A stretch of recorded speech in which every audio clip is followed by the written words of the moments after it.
for 2.5 minutes, please. Well, happy Schuman Day, or Europe Day as you now call it, although I thought the celebrations were rather muted. The only bit of real passion we had was Mr Schulz slagging off the English, but that now appears to be the sort of popular sport in this Parliament. And when people stand up and talk about the great success that the EU has been, I'm not sure anybody saying it really believes it themselves anymore. I think we're celebrating the wrong day. We shouldn't be celebrating the 9th of May, we should be celebrating the 8th of May. Victory in Europe Day. We should celebrate the last time the Germans tried to smash the continent and they foundered, and at least half the continent got its democracy back. What we're celebrating on the 9th of May is another attempt, through different means, to smash democracy across Europe. I don't doubt for a minute that Jean Monnet was well intentioned at the start. He thought that if you abolish nation states, you would stop there ever being another war. He didn't at the time, of course, have the benefit of seeing that theory as it played out in Yugoslavia. But like communism, this has all gone badly wrong. And the EU Titanic has now hit the iceberg.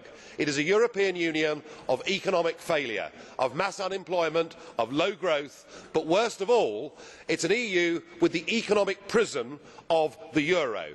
And this now poses huge dangers to the continent. We face the prospect of mass civil unrest, possibly even revolution, in some countries that are being driven into total and utter desperation.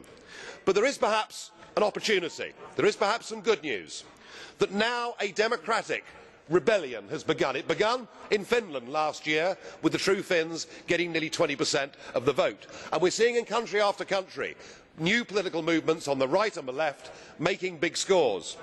But that may not all be good news, because in Greece what we saw last Sunday was rather reminiscent of the German election of 1932. We saw the status quo centre collapse and the extremes of right and left rise. You know, this project could even cause the rebirth of National Socialism in Europe. We are headed the wrong way. We must break up the Eurozone. We must set those Mediterranean countries free. We must try to build a Europe. I want a Europe, but a Europe based on trade, a Europe based on cooperation, a Europe based on us sitting round the table and agreeing sensible rules on crime and the environment. We can do all of those things, but we cannot do it if we're asked to rally behind that flag. I owe no allegiance to that flag, and nor do most of the people in Europe either.